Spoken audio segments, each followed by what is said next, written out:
I keep leaning down, but like my shirt is like themed. We are themed here, but you won't see most of it most of the time because it'll just be this green. What's it? It's fine. It's fine. Everything's fine.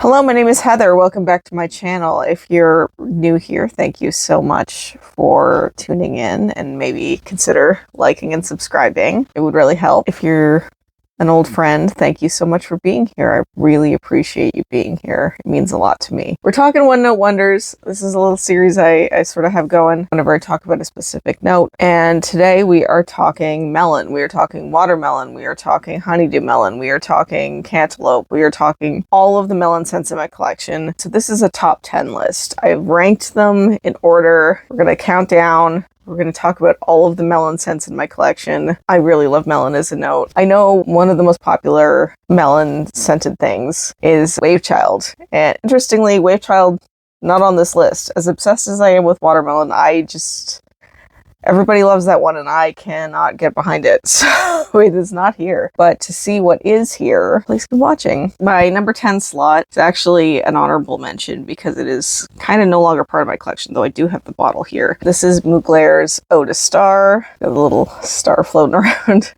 And you can see there's a little bit of juice left in there, but I cannot get that out, so it's done. This is a watermelon scent, but not in the sense of like a Jolly Rancher type watermelon.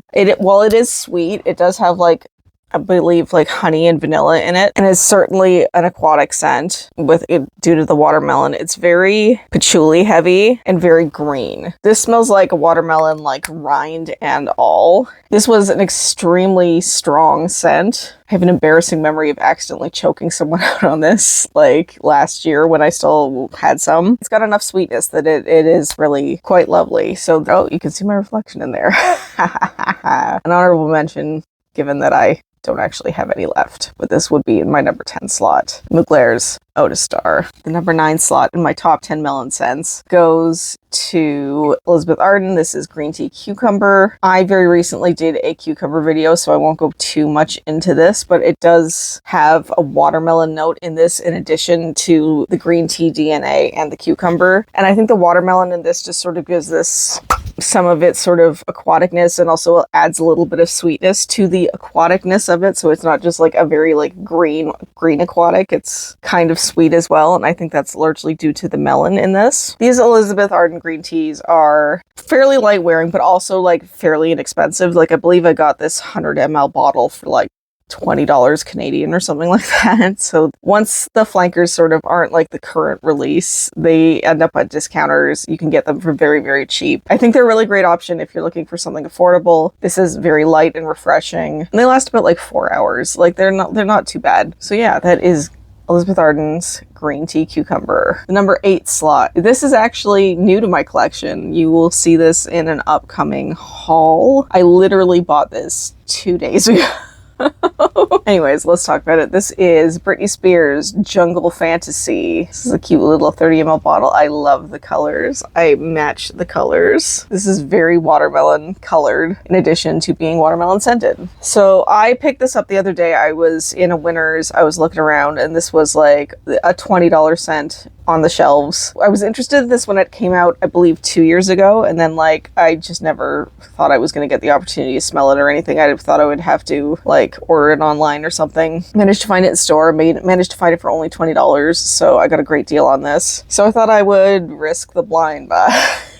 You certainly do get a watermelon note from this, but this has yuzu in the top as well. And because of that, it's got like a real, like it's watermelon, but very, very bright watermelon plus citrus opening. And I would say that that lasts for the duration of the fragrance. So far, this is not a particularly long-lasting fragrance on me, but I had a couple hours of it out of it. And I didn't spend a lot of money, so I'm not mad. But it's also got like fantasy DNA thing where there's always like a cupcake note or a cake note or something underneath it. So it's got like that sort of cakey sweetness underneath it. I do find that this is definitely a summer scent. It's very light and bright, but it is also like the aquatic watermelon vibes. I love these little bottles. They're so cute. Really love the colors. I'm not mad at this at all. This is a new buy for me. So this is the number 8 slot. This is Britney Spears' Jungle Fantasy. This number 7 goes to Bath & Body Works. This is Watermelon Mojito. Just a little guy. The note in this specifically, I believe, is watermelon lemonade. So this also, like the Britney Spears fragrance, has like a watermelon note, but also with like a hint of citrus. So it's sort of like a brighter melon scent. This is like a watermelon Jolly Rancher scent. This smells like very candied, very sweet. It's not like the most long lasting of scents. It is just a Bath & Body Works mist. I use this in conjunction with a lot of the other scents in this collection just to add a little bit more watermelon sweetness to whatever I'm wearing. So I've really enjoyed my time with this. I think I probably will be done it by the end of the summer, hopefully. So that is Bath & Body Works Watermelon Mojito. The number 6 spot in my melon collection. Number 6 goes to Dolce & Gabbana's L'Imperatrice. This is the limited edition. This is a limited edition. You'll notice that maybe it has a bit of a pinker juice in comparison to the original. So this is everything that the original L'Imperatrice is, with its like watermelon sweetness and like a little bit tart and sour, except that this has an additional note of strawberry going on. That is like the main difference with this limited edition scent. I don't know if you can find this anywhere. This is also probably pretty discontinued. Of all the 3 L'Imperatrices that are out, this is probably my least favorite, but because it is L'Imperatrice and that is one of my favorite scents, still ranks pretty highly. So this is L'Imperatrice limited edition with like a little bit of like a watermelon and strawberry thing going on. We are in the top 5. The number 5 slot goes to Sugar Milk Company's Melon Soda. This is a little perfume oil I have. So this is also basically watermelon Jolly Rancher scent. It's very sweet, juicy watermelon, basically watermelon Jolly Ranchers. There's really not a whole lot to say about this other than it smells like watermelon Jolly Ranchers. I really like these sugar milk little oils. They last a pretty good amount of time on me. They take forever to go through because I've had this for a couple of years and it's only like, you can see that my dent is small. You don't need a lot of it. I think these are really great. So yeah, that is Melon Soda by Sugar Milk Company. That is the number 5. So we're going to talk about the number 4 slot. This is Mochiglow's Melon Milk. Now this is probably one of the first scents on this list that is not watermelon specific. This is actually honeydew melon and cantaloupe. This is also a limited edition scent, so I'm not entirely sure it's available anymore, but it could be. I see it pop up occasionally on Mochiglow's site. The intention for this is this smells like the Melon Malona bars. Honeydew melon and cantaloupe and very, very sweet. This is really lovely. It shouldn't just be a limited edition. This is a fantastic scent. It's very long wearing. It's really, really lovely. So that is Mochiglow's Melon Milk. Okay, the next bottle is going to look very different from everything else I've shown you. Number 3 goes to Andrea Maack. This is Solstice. I think this particular scent in Andrea Maack's collection is very, very underrated. People don't talk about this enough. I think it's phenomenal. This scent is basically the continuation of the legacy of this scent, Eau De Star. I find these to be very similar to each other, but not exactly the same, but definitely the same vibe. It's a lot more of like a more natural smelling melon scent. It's very like green. It is like watermelon and aquatic certainly, but this also includes like the green rind. This I think also has an additional note of iris that sort of like adds to that like watermelon-y greenness and really extends the life of this fragrance. This scent lasts all day on me. It's really beautiful. I don't think people talk about it enough. This is Andrea Maack. This is Solstice. Number 2, the number 2 slot in my collection of Melon Scents. I think this will surprise very few people. I talked about it very recently in my cucumber video, which I will link in the cards. This is Bath & Body Works. This is Cucumber Melon. I know people get upset that this is in the semi-annual sales every year, that this is constantly brought back.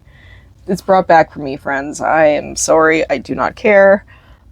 It's for me. They love me. So this melon note, again, is more on the side of like the Mochiglow, where this is honeydew and cantaloupe in it. This is scent right here started my love of both cucumber scents, which you can see in that video in the cards, and also my love of melon scents. Like that's where this comes from. This is what I smelled like in my teenage years and early 20s. This is what I still smell like because I still buy this. I use this in conjunction with all of these other scents. Obviously, like, this looks pretty full, but this is definitely not my first bottle and won't be my last. I really love Cucumber Melon. Just so sweet and light and refreshing and kind of aquatic. I love this scent a lot. So this is what sparked my love of all these other scents. If I had to like get rid of most of my collection and like pick a lane in terms of like this, what do you smell like generally, it would probably be something pretty close to Cucumber Melon. Love it. So there you go. That is Bath & Body Works Cucumber Melon. We have reached the number 1 spot. And if you were paying attention earlier, you can probably guess what this is. The number 1 slot goes to Dolce & Gabbana L'Imperatrice. It's a classic, an oldie but a goodie. This is not my first bottle. I know this bottle looks full, but it is not my first bottle. This is like a watermelon scent, very aquatic, very light and refreshing for summer. But the top notes are actually kiwi, rhubarb, and red currant. So that sort of like adds to like the tartness of this. I think that's maybe when people don't like this, that is what it gets brought up a lot, but I personally obviously love it very much. It's tart, but it's also watery. It's just really such a stunning, beautiful fragrance, and it has been around for years and years with good reason because it's phenomenal. I think this is just very appealing. This screams summer to me. I've done an overview of this range, the Imperatrice range. You can spot it right here. I will link to that. But yeah, I just really love this scent a lot, and it's the quintessential perfect summer scent, perfect melon scent. So that is Dolce & Gabbana's L'Imperatrice. So that is my top 10 melon scents. They are all in my collection. I really actively seek out melon scents a lot. It's one of my favorite notes. I really love summer because this is when all of these scents get to be worn. So this is the perfect season, perfect time for some melon. What are your favorite melon scents? Is it Wave Child? What do you think of Wave Child? Because I love melon scents and I do not like that one for some reason. It's very salty and kind of dirty smelling on my skin. I think I really just pick up ambergris in a weird way. What are your favorite melon scents? I would love to hear about them. I could always use more. I love them. Thank you so much for being here. Thank you so much for watching. I will see you around, my friends.